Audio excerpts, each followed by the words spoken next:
Chaque année, des dizaines de millions de personnes se rendent aux urnes pour voter pour le candidat de leur choix. Parfois, il s'agit de voter pour un candidat, d'autres fois, c'est un vote contre un candidat. Nous avons tous entendu des slogans tels que « Votez pour un tel ou un tel »,« Pour un meilleur avenir », c'est un candidat auquel vous pouvez faire confiance. Il faut y croire. Oui, nous le pouvons. Mieux reconstruire. Le changement, c'est maintenant. Nous pouvons faire mieux. Il est dans la nature humaine de vouloir faire entendre sa voix. Et la démocratie, sous une forme ou une autre, est ancrée en nous dès notre plus jeune âge. Certains candidats sont élus pour empêcher le pays de se retrouver en guerre, mais finissent souvent par se retrouver en guerre.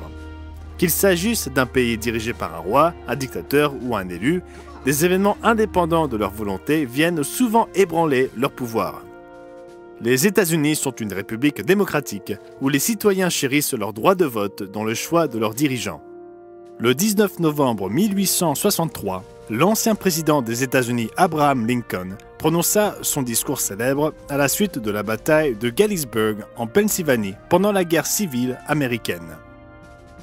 C'est à nous, les vivants, de nous vouer à l'œuvre inachevée que d'autres ont si noblement entreprise. C'est à nous de nous consacrer plus encore à la cause pour laquelle ils ont offert le suprême sacrifice. C'est à nous de faire en sorte que ces morts ne soient pas morts en vain, à nous de vouloir qu'avec l'aide de Dieu notre pays renaisse dans la liberté, à nous de décider que le gouvernement du peuple, par le peuple et pour le peuple, ne disparaîtra jamais de la surface de la terre.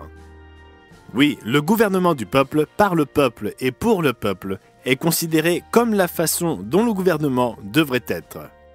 Et bien que d'autres nations n'utilisent pas les mêmes mots, le gouvernement par le peuple est dans le cœur de beaucoup.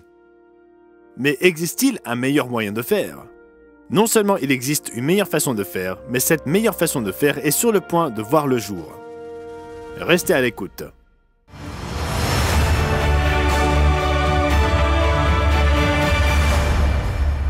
Je vous souhaite chaleureusement la bienvenue de la part de tous les membres du monde de demain. Aujourd'hui, je vais vous montrer à partir de la Bible qu'il existe une meilleure solution que le gouvernement du peuple et par le peuple. Je vous offrirai également une ressource gratuite qui explique la nature et la source de cette solution. Préparez donc de quoi écrire pour que vous puissiez commander notre brochure gratuite facile à lire. Croyez-vous au véritable évangile? Avez-vous réalisé, chers amis, que l'évangile, c'est-à-dire la bonne nouvelle que Jésus-Christ a proclamée pendant 3 ans et demi avant sa crucifixion, est un message concernant un nouveau gouvernement à venir? Pourquoi ce message biblique n'est-il pas enseigné dans les églises d'aujourd'hui? Pour comprendre, il faut avoir une vue d'ensemble. Les tentatives chaotiques de l'humanité pour se gouverner elle-même commencèrent dans le Jardin d'Éden. Dieu plaça dans ce paradis 2 arbres ayant une grande signification symbolique. L'un d'eux symbolisait l'homme se tournant vers Dieu pour choisir la manière divine de vivre, pour distinguer le bien du mal. S'il choisissait cet arbre, la vie éternelle le suivrait.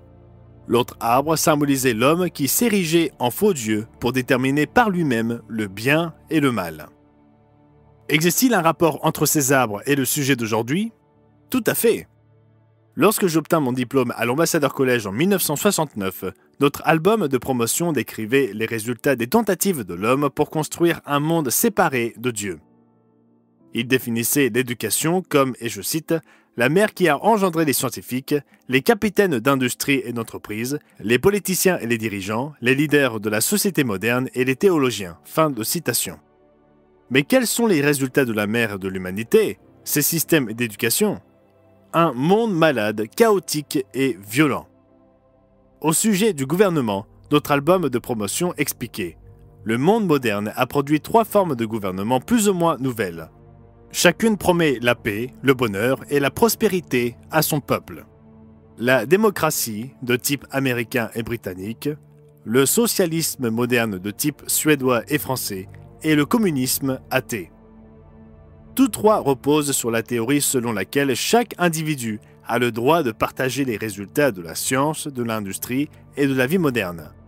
Tous 3 reposent sur un système industriel et sur la diffusion de l'éducation. Mais que constatons-nous en réalité? Nous trouvons quelques chefs d'État qui recherchent sincèrement la paix et l'amélioration des conditions de vie de leur peuple, mais aucun n'apporte la paix parce qu'aucun ne connaît le chemin de la paix. Mais trop souvent, nous trouvons aussi le contraire. Nous trouvons des hommes égoïstes, cupides, d'une vanité démesurée, ambitieux dans leur soif de domination, complotant pour mettre la main sur l'accélérateur du pouvoir afin de promouvoir leurs intérêts personnels et de gagner de l'argent. Nous constatons que la corruption, l'immoralité, la tromperie, la malhonnêteté sont monnaie courante dans les hautes sphères. Les gouvernements promettent la paix, mais ils apportent la guerre. Il ne fait aucun doute que certains dirigeants sont meilleurs que d'autres, mais aucun n'apporte véritablement de solution durable aux problèmes de l'humanité. La solution aux problèmes de l'humanité ne peut se trouver dans les gouvernements des hommes, elle se loge dans la parole négligée de Dieu. Adam choisit le mauvais arbre et l'humanité suivit son exemple depuis lors. Mais comme nous le lisons dans la Genèse, Adam et Ève furent influencés par un être spirituel séducteur et persuasif. Il ne s'agit pas d'un personnage mythique, c'est le Dieu de ce monde. Cela vous surprend-il, chers amis? Jésus le désigna comme tel à 3 reprises au cours de la nuit où il fut trahi.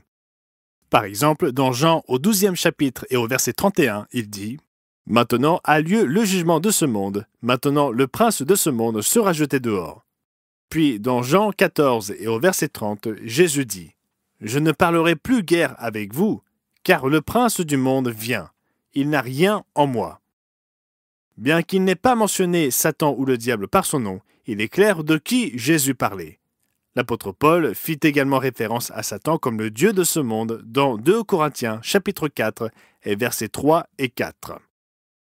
Si notre évangile est encore voilé, il est voilé pour ceux qui périssent, pour les incrédules dont le Dieu de ce siècle a aveuglé l'intelligence, afin qu'ils ne voient pas briller la splendeur de l'évangile de la gloire de Christ, qui est l'image de Dieu. Et comment oublier cette déclaration puissante sur l'identité de celui qui dirige le cours de ce monde?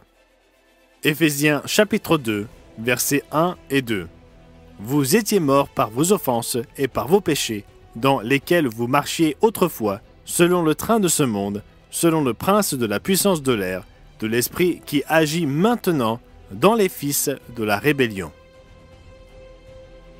Oui, le prince de la puissance de l'air, c'est Satan le diable, qui dirige le cours de notre monde et il influence notre approche de la science et des affaires, du divertissement, du gouvernement et bien sûr même de la théologie et de la religion.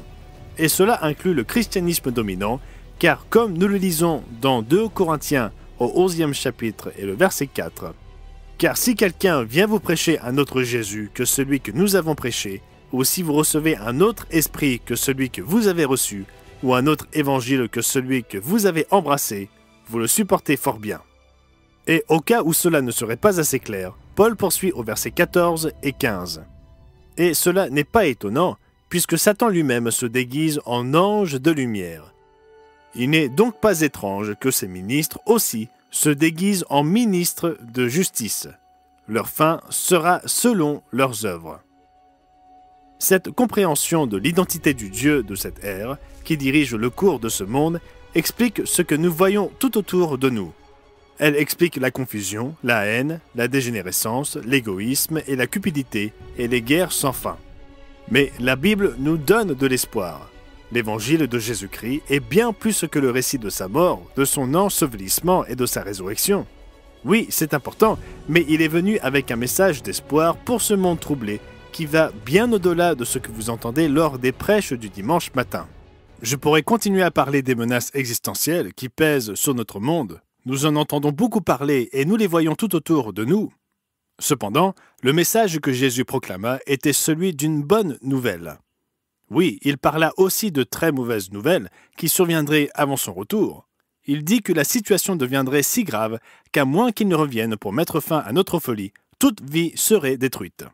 C'est ce que Jésus-Christ dit dans sa fameuse prophétie de la montagne des Oliviers, au 24e chapitre de Matthieu, à partir du verset 21.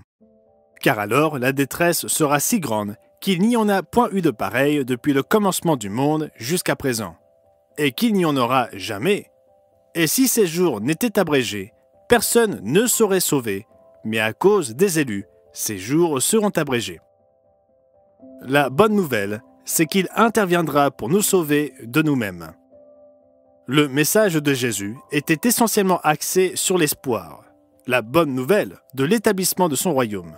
La majeure partie de son ministère était axée sur le royaume de Dieu. Ce n'est que vers la toute fin de son ministère qu'il parla de sa mort et de sa résurrection. Ce fait est démontré dans notre brochure gratuite intitulée « Croyez-vous au véritable évangile ?» Ne l'acceptez pas simplement parce que je le dis, prouvez-le par vous-même à partir des pages de la Bible. Notre ouvrage « Croyez-vous au véritable évangile » vous aidera à le faire. Saviez-vous que l'expression « royaume de Dieu » est mentionnée 70 fois dans le Nouveau Testament? Et Matthieu utilise l'expression « royaume des cieux » 33 fois supplémentaires. Il y a d'autres références à l'évangile du royaume, ou simplement au royaume. Ne devrions-nous pas prêter attention à quelque chose qui est mentionné plus d'une centaine de fois par Jésus et les apôtres? Nous verrons ce que Jésus entendait par le message du royaume, mais voyons d'abord ce qu'il n'entendait pas. Comme je l'expliquais dans une émission précédente sur l'évangile que Jésus proclama, je déclarai ce qui suit. Dans le Sermon sur la montagne, considéré comme le cœur du message de Jésus à l'humanité, nous trouvons ce que l'on appelle les béatitudes ou les belles attitudes. Nous lisons dans Matthieu chapitre 5 et le verset 3. « Heureux les pauvres en esprit, car le royaume des cieux est à eux. » Beaucoup pensent que cela signifie que nous allons au paradis, mais 2 versets plus loin, au verset 5, nous lisons ce qui suit. « Heureux les humbles de cœur, car ils hériteront la terre. » Cela pose un problème. Les pauvres en esprit vont-ils au ciel, tandis que les humbles de cœur héritent la terre? De quoi s'agit-il, le ciel ou la terre? La réponse se trouve dans la signification du terme « le royaume des cieux ». L'évangile de Matthieu utilise ce terme, mais il utilise aussi, comme nous le voyons au chapitre 6 et au verset 33, le terme « royaume de Dieu ». Cherchez premièrement le royaume et la justice de Dieu, et toutes ces choses vous seront données par-dessus. Nous constatons également que Matthieu utilise les 2 termes « royaume des cieux » et « royaume de Dieu » de manière interchangeable. C'est le cas au chapitre 19, au verset 23 et 24. Jésus dit à ses disciples « Je vous le dis en vérité, un riche entrera difficilement dans le royaume des cieux. Je vous le dis encore, il est plus facile à un chameau de passer par le trou d'une aiguille qu'à un riche d'entrer dans le royaume de Dieu. » Il est intéressant de noter que les autres auteurs des évangiles, Marc, Luc et Jean, n'utilisent jamais, pas même une seule fois, l'expression « royaume des cieux ». Ils n'utilisent que l'expression « royaume de Dieu ». Et dans le grec original, à partir duquel le Nouveau Testament fut traduit, les mots « ciel » et « Dieu » sont très différents. Ils ne peuvent pas être confondus. Ainsi, lorsque Jésus dit « Heureux les pauvres en esprit, car le royaume des cieux est à eux », et 2 versets plus loin « Heureux les humbles de cœur, car ils hériteront la terre », nous devons examiner de plus près la signification des termes « royaume des cieux » et « royaume de Dieu ». Quelle est la différence, s'il y en a une, entre les deux? Et quel rapport y a-t-il avec la récompense de ceux qui seront sauvés après la mort? Permettez-moi de répondre à ces questions simples. L'expression « royaume de Dieu » signifie-t-elle que le royaume est en Dieu? Ou bien cette expression indique-t-elle que le royaume appartient à Dieu? Oui, il s'agit du royaume de Dieu et non d'un royaume en Dieu. Le royaume des cieux et le royaume de Dieu sont interchangeables et désignent l'appartenance, pas l'emplacement. L'espoir renaît sans cesse pour ceux qui sont à la recherche du prochain homme politique qui serait capable d'apporter la paix et la prospérité à tous ses concitoyens. Bien sûr, certains hommes ou femmes d'État font un meilleur travail que d'autres, mais le bilan global du gouvernement du peuple et par le peuple en déçoit plus d'un. Ne vous méprenez pas. Sir Winston Churchill n'était pas loin de la vérité lorsqu'il déclara « Beaucoup de formes de gouvernement ont été testées et seront testées dans ce monde de péché et de malheur. Personne ne prétend que la démocratie est parfaite ou omnisciente. En effet, on a pu dire qu'elle était la pire forme de gouvernement à l'exception de toutes celles qui ont été essayées au fil du temps. Mais existe-t-il une meilleure voie? Sommes-nous laissés à nous-mêmes pour choisir le prochain grand espoir? Et nous devons nous demander si c'est vraiment la majorité qui choisit nos dirigeants. Comme nous l'avons vu dans la partie précédente de cette émission, il existe un esprit puissant qui dirige le cours de ce monde. Notez-le à nouveau dans le chapitre 2 des Éphésiens, au verset 1 et 2. Vous étiez morts par vos offenses et par vos péchés, dans lesquels vous marchiez autrefois, selon le train de ce monde, selon le prince de la puissance de l'air, de l'esprit, qui agit maintenant dans les fils de la rébellion. Cependant, nous devons également reconnaître que Dieu établit et renverse des dirigeants afin d'accomplir ses desseins. Pensons-nous vraiment que nous pouvons déjouer les plans de Dieu? Daniel 2 et au verset 20 et 21.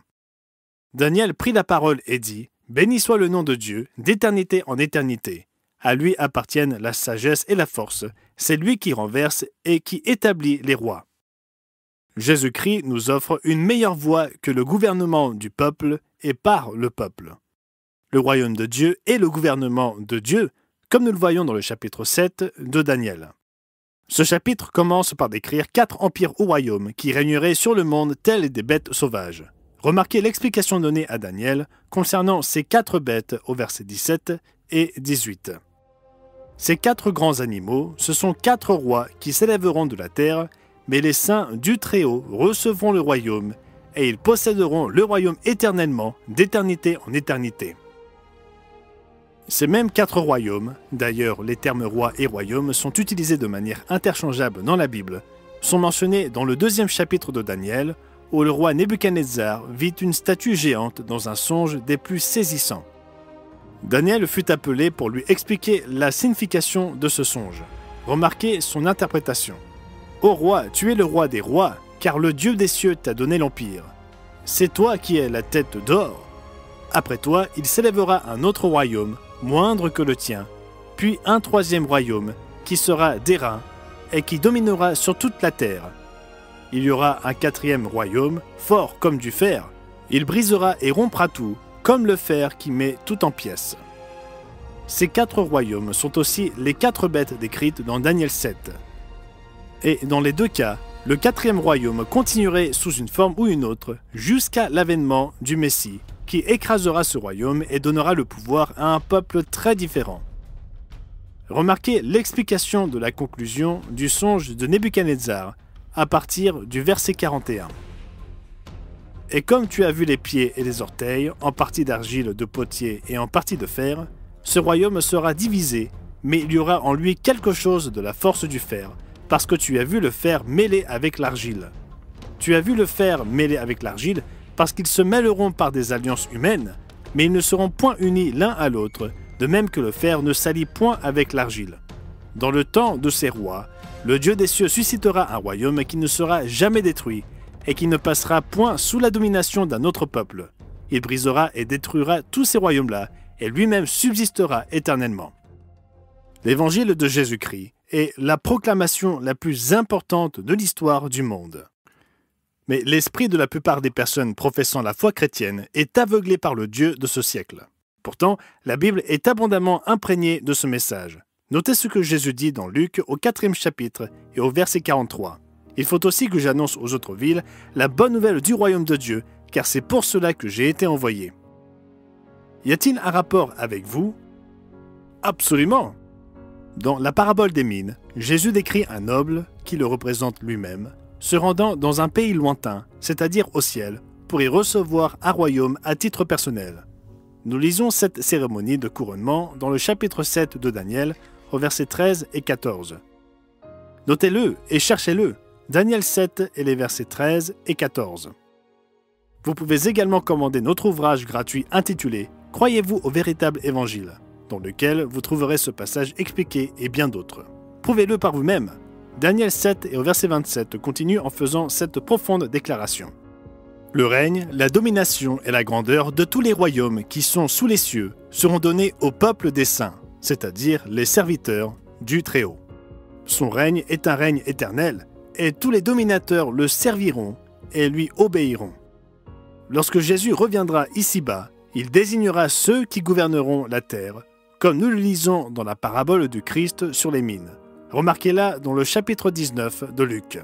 Le premier vint et dit « Seigneur, ta mine a rapporté 10 mines. » Il lui dit « C'est bien, bon serviteur, parce que tu as été fidèle en peu de choses, reçois le gouvernement de 10 villes. » Fini la politique politicienne. Plus de gouvernement du peuple et par le peuple. Cependant, ce sera bien un gouvernement pour le peuple, pour tous les peuples, et il sera juste, compatissant et apportera la prospérité à tous. C'est l'évangile que Jésus apporta, un message sur un gouvernement futur, un gouvernement dont vous pouvez faire partie. Imaginez un peu. Développez dès à présent le caractère de Jésus-Christ et contribuez à apporter la paix et la prospérité à tous lorsqu'il établira son royaume à son retour. J'espère que cette vidéo vous a été utile. Si vous l'avez trouvée utile et que vous voulez en savoir plus, assurez-vous d'obtenir votre brochure gratuite intitulée « Croyez-vous au véritable évangile ?» en cliquant sur le lien dans la description ou en allant sur notre site internet mondedemain.org. Ici, au Monde de Demain, nous voulons vous aider à comprendre notre monde à travers les pages de la Bible. Alors n'oubliez pas d'aimer, de vous abonner et d'appuyer sur la cloche pour ne manquer aucune vidéo. Merci d'avoir regardé. À la prochaine fois.